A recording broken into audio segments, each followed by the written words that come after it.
Hai, kembali lagi bersama gue Givari Yadi. Kita kembali lagi ke vlog politik. Dan ngelihat situasi yang sekarang ada di Amerika Serikat, menurut gue adalah suatu kesia-siaan kalau misalnya kita nggak bahas soal George Floyd, atau lebih tepatnya lagi situasi yang sekarang ada.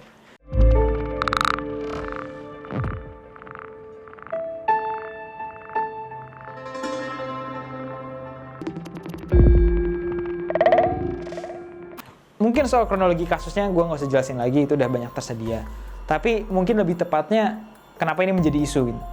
Jadi sebenarnya masalah soal kekerasan polisi terhadap orang keturunan Afrika Amerika di Amerika Serikat itu udah terjadi sejak 2014 atau mungkin jauh sebelumnya. Cuman letupan pertama yang paling besar dan signifikan dan ikut mendorong momentum yang bergulir menjadi Black Lives Matter itu terjadi di tahun 2014 ketika warga Ferguson, Missouri bernama Michael Brown ditembak oleh polisi.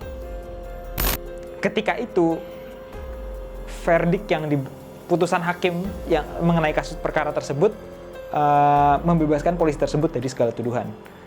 Dan kemudian muncullah berbagai reformasi-reformasi yang diperkenalkan ke kepolisian di Amerika Serikat yang bertujuan untuk membuat mereka lebih akuntabel terhadap masyarakat yang mereka lindungi dan layani. Contohnya misalnya mereka diperkenalkan, diinstruksikan untuk mengenakan body cam. Jadi semua situasi mereka dengan seorang tersangka atau situasi mereka dalam berinteraksi dengan masyarakat itu bisa disorot kamera dan bisa dijadikan bukti di pengadilan dan sebagai pertanggungjawaban. Setelah Michael Brown, ternyata terjadi penembakan lagi. Tahun 2015 terjadi terhadap seorang pria bernama Philando Castile, dan setelah itu terjadi kepada pria bernama Alton Sterling. Yang satu di Minnesota, satu lagi di Carolina Selatan. Tapi situasi-situasi ini sebenarnya menunjukkan pada dasarnya bahwa terlepas daripada pembaruan yang diperkenalkan ke institusi kepolisian Amerika Serikat, hal-hal ini tetap terjadi. Rasisme tetap terjadi.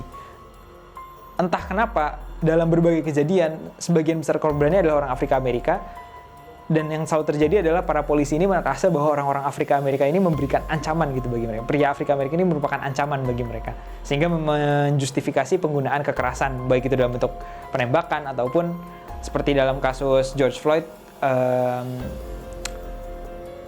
pemukulan, ya bisa disebut pemukulan. Jadi episode terakhir ini lebih menunjukkan ketegangan-ketegangan dalam hubungan rasial di Amerika Serikat daripada sekedar ini ada polisi yang salah atau ini polisinya aja yang salah. Enggak. Ini jauh lebih besar gambarnya dari itu. Sebelumnya mungkin kita pernah mengingat kalau misalnya ada yang ngikutin sekitar tahun 90-an awal, yang terjadi juga kurang lebih sama.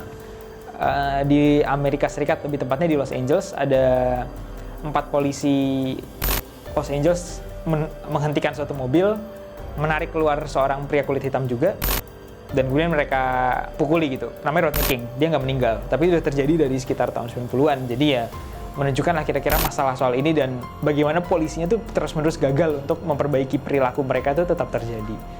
Nah, yang menarik masalah soal gimana polisi di Amerika Serikat selalu mengeskalasi situasi dan menggunakan kekerasan walaupun seharusnya mereka nggak usah melakukan itu sebenarnya bisa ditilik kembali ke 9/11. Agak jauh sih, tapi sebenarnya gini, setelah 9/11 terdapat suatu tren di mana polisi lokal sekalipun dipersenjatai lengkap, diberikan perlengkapan tingkat militer karena dianggap bahwa mereka harus menangani ancaman-ancaman tingkat militer, dan hal ini juga turut berkontribusi terhadap bagaimana mereka mempersepsikan ancaman. Oleh karena itu, sangat kentara bahwa dari tahun 2001 sampai sekarang, seringkali itu polisi-polisi ini menggunakan semua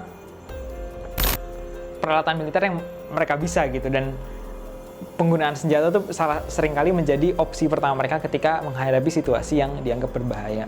Oleh karenanya, kalau dipikir-pikir, ya ini isu ras, iya, tapi ini juga isu soal pembaruan praktek kepolisian. Dan menurut gue pribadi sih, ini isu yang relevan buat semua orang gitu. Bukan cuma orang keturunan Afrika Amerika, bukan cuma orang Amerika bahkan. Soal bagaimana dan siapa yang mempolisikan kita, bisa dibilang merupakan isu yang berkaitan dengan kita semua. Itu aja sih. Sekian dari gue, dari Givari Yadi. Kita bakal ketemu lagi di vlog politik berikutnya. Produced by Total Politik and powered by haluan.co.